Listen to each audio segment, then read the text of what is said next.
जय श्री राधे, जय श्री कृष्ण। मंदिर श्री बंसी वाले महात्मा यूट्यूब चैनल अम्बाला शहर की ओर से हम आप सभी भक्तों का हार्दिक अभिनंदन करते हैं। आज हम आपको सुनाने जा रहे हैं श्रीमद् भागवत महापुराण के पहले स्कंद के दूसरे अध्याय की कथा। पहले अध्याय की कथा को आप हमारे चैनल पर सुन चुके हैं, तो अब आप सुनिए दूसरे अध्याय की परम पावन कथा।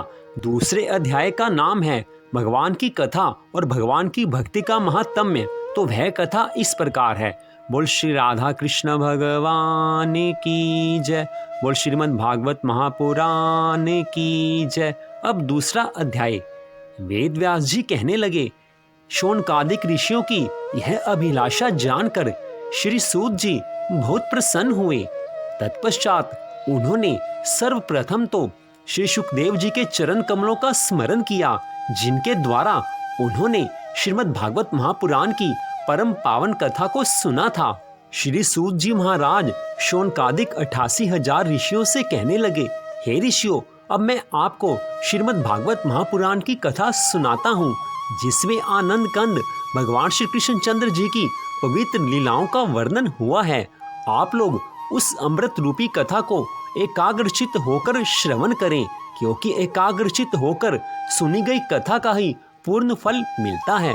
श्री सूत जी महाराज कहने लगे, हे ऋषियों, महामना श्री सुखदेव जी बाल्यावस्था में यज्ञोपवीत संस्कार से पहले ही इस संसार को स्वप्न के समान मिथ्या जानकर घर को त्याग कर वन में तप करने के लिए चल दिए।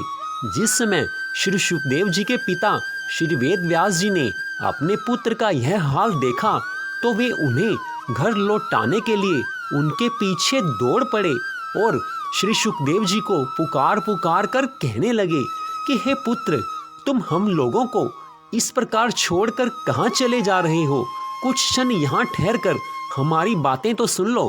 किंतु श्री सुखदेव जी इस संसारिक मोह से इतने विरक्त हो चुके थे कि उन्होंने अपने पिता व्यास जी को उत्तर देना भी उचित नहीं समझा और वे निरंतर आगे की तरफ बढ़ते गए और मन में यह विचार करते रहे कि देखो, वृद्धावस्था में भी मेरे पिता इस संसारिक मोह माया में किस भांति फंसे हुए हैं। उस समय वन के वृक्षों ने श्री सुखदेव जी महाराज की तरफ से व्यास जी को यह उत्तर दिया कि हे मुनिवर, यह सब संसार स्वप्न के समान मिथ्या है।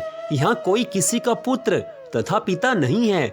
यह शरीर तो नाशवान है, जो बार बार जन्म तथा मृत्यु को प्राप्त होता है। इसके विपरीत जीवात्मा अमर है, जो न कभी मरता है न जीता है। अतः तुम्हें अपने पुत्र के जाने पर ऐसा शोक नहीं करना चाहिए। जब श्री सुखदेव जी महाराज वन में जा रहे थे, उस समय मार्ग में कुछ देवांगनाएं एक सरोवर में नग्न होकर स्नान कर रही थी।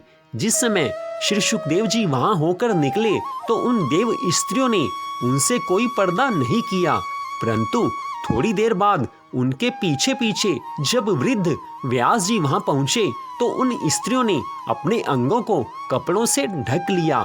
यह देखकर वेद व्यास जी ने उन स्त्रियों से पूछा कि मेरे युवा पुत्र के जाने पर तो आपने कोई पर्दा नहीं किया, परंतु मुझ वृद्ध के आने पर आपने पर्दा किया, इसका क्या कारण है? इस प्रश्न पर उन स्त्रियों ने उत्तर दिया कि आपके पुत्र श्री सुखदेव जी परमहंस हैं। वह स्त्री पुरुष में कोई भेद नहीं समझते, परंतु आप इस भेद को अच्छी तरह जानते हैं, इसलिए हमने आपको देखकर अपने अंगों को वस्त्रों से ढक लिया और उनको देखकर हमने अपने अंगों को नहीं ढका। उन स्त्रियों के यह वचन सुनकर श्री वेद व्यास जी महाराज अपने आश्रम को लौट आए। सूत जी के मुख से श्री सुखदेव जी की इस प्रकार प्रशंसा सुनकर शौनकादिक ऋषियों ने पौराणिक सूत जी से पूछा कि हे महाराज, आप श्री सुखदेव जी की इतनी प्रशंसा क्यों कर रहे हैं? तब सूत जी ने उन सब को संकेत करते हुए इस प्रकार कहा, हे ऋषियों, श्री सुखदेव जी ने भवसागर से पार उतारने वाली इस कथा को लोक कल्याण के लिए अपने मुखारविंद से इस संसार में प्रकट किया है। अतएव वे ऋषियों में महर्षि और गुरुओं में गुरु हैं। अतः आप लोग उनकी महत्ता के संबंध में किसी तरह की शंका ना करें। सूत जी के यह वचन सुनकर सब ऋषि मुनियों का संदेह जाता रहा। श्री सूत जी महाराज कहने लगे, हे ऋषियों, इस कथा को सुनने से मनुष्य विरक्त एवं ज्ञानी होकर मोक्ष को प्राप्त हो जाता है। इसलिए मनुष्यों को चाहिए कि वे एकाग्र मन से श्रीमद् भागवत महापुराण की कथा को सुने और अपने मन को माया मोह से हटाकर श्री हरि भगवान के चरणों में स्नेह करें। जो मनुष्य उन परब्रह्म परमात्मा के चरणों में अपना चित्त लगाकर उनके चरित्रों का श्रवण करता है, उसके हृदय से काम, क्रोध, लोभ, मोह, वासना एवं अहंकार रूपी मैल नष्ट हो जाता है और उसके हृदय में भगवान श्री हरि के चरणों का निवास हो जाने से उसका हृदय सदा के लिए पवित्र एवं उज्जवल हो जाता है। अतः अपनी मुक्ति चाहने वाले प्राणी को श्री भागवत कथामृत का पान अवश्य करना चाहिए। भगवान श्री हरि विष्णु जी की कृपा से ही मनुष्य का मन सत्संग में लगता है। हरि भजन एवं उनकी कथा सुने बिना हृदय कभी पवित्र नहीं हो सकता। भगवान के पास जीवात्मा को देने के लिए दो ही वस्तुएं विशेष हैं, पहला मनुष्य का शरीर और दूसरा भगवान की कथा। इसलिए मनुष्य जीवन मिल गया तो समझो कि प्रभु की अनंत कृपा है, और उसके बाद कथा और सत्संग सुनने को मिल जाए, उसमें भी विशेष रूप से श्रीमद् भागवत महापुराण की कथा सुनने को मिल जाए, तो समझना चाहिए कि भगवान की अनंत कृपा हुई है। अब इस मनुष्य जीवन से हमारा उद्धार अवश्य निश्चित है। तो श्रीमद् भागवत महापुराण की कथा सुनने में अपना मन पूरी तरह से लगाना चाहिए। भगवान की कथा और भगवान के भजन सुने बिना कभी हृदय पवित्र नहीं होता। जैसे मनुष्य का स्वभाव राजसी, तामसी एवं सात्विकी 3 प्रकार का होता है, वैसे ही राजसी, तामसी एवं सात्विकी यह तीनों प्रकार की देव पूजा भी होती है।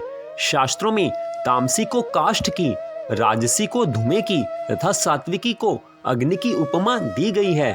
जो सिद्धि अग्नि से प्राप्त होती है वह काष्ठ या धुएं से प्राप्त नहीं हो सकती। इसलिए सात्विकी भक्ति एवं पूजा करने वाले ही मोक्ष को प्राप्त होते हैं।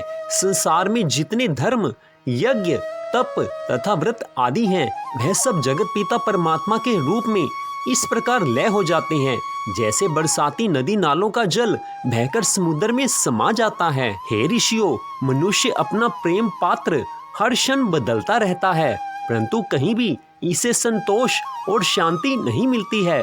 बाल्यावस्था में माता से प्रेम करता है, कुछ बड़े होने पर मित्रों से प्रेम करता है, विवाह हुआ तो पत्नी से प्रेम करता है, कुछ समय बीत जाने के बाद अपनी उसी प्यारी पत्नी का तिरस्कार करने लगता है। उसके बाद वह अपने पुत्रों से प्रेम करता है, इसके बाद वह धन से प्रेम करता है। अतः ईश्वर को ही प्रेम का पात्र बनाओ कि जिससे प्रेम का पात्र बदलने का प्रसंग ही ना आए। श्रीमद् भागवत महापुराण की कथा को बार बार सुनेंगे तो परमात्मा से प्रेम बढ़ेगा। कथा सुनने के बाद मन में यह विचार करना चाहिए कि मेरा जीवन प्रभु के लायक क्यों नहीं बना, मेरा अब तक प्रभु से प्रेम क्यों नहीं हुआ, मुझे प्रभु क्यों नहीं अपनाते। जो व्यक्ति इस प्रकार सोच विचार करता है उसके ऊपर भगवान की अनंत कृपा होती है, क्योंकि श्रीमद् भागवत महापुराण की कथा सुनकर विचार तो करना ही चाहिए। जो कथा सुनकर अपने जीवन को बदलते हैं, अपने व्यवहार में परिवर्तन लाते हैं, उन्हीं का कथा सुनना सफल होता है। इसलिए सबसे पहली बात यह है कि कथा को पूरे सच्ची मन भावना से सुनना चाहिए। श्रीमद् भागवत महापुराण की कथा को जो पूरे सच्ची श्रद्धा प्रेम से श्रवण करता है उसका संबंध भगवान से हो जाता है और उसके ऊपर भगवान की कृपा होती है। जब भी कथा श्रवण करें संसार से निर्लिप्त होकर करें। कथा में बैठकर भी घर बार और धंधे की बात ही सोचते रहने से मन विकृत होता है। कथा में बैठकर केवल कथा का ही विचार करना चाहिए, अन्य सभी चिंताएं छोड़कर कथा सुननी चाहिए। बाकी सब चिंताओं को प्रभु के सहारे छोड़ देना चाहिए, क्योंकि जो भगवान की कथा को सच्चे हृदय से सुनते हैं उनकी सारी चिंताओं को भगवान सदा के लिए दूर कर देते हैं। उनके जीवन में भगवान सुख संपत्ति और आनंद को देते हैं। उनके जीवन में भगवान कोई कमी नहीं रहने देते। इसलिए श्रीमद् भागवत महापुराण की कथा को जब भी सुनने का मौका मिले उसको अवश्य पूरी श्रद्धा भावना से सुनना चाहिए। तो इस प्रकार श्रीमद् भागवत महापुराण के पहले स्कंद के दूसरे अध्याय की कथा का यहीं पर विश्राम होता है।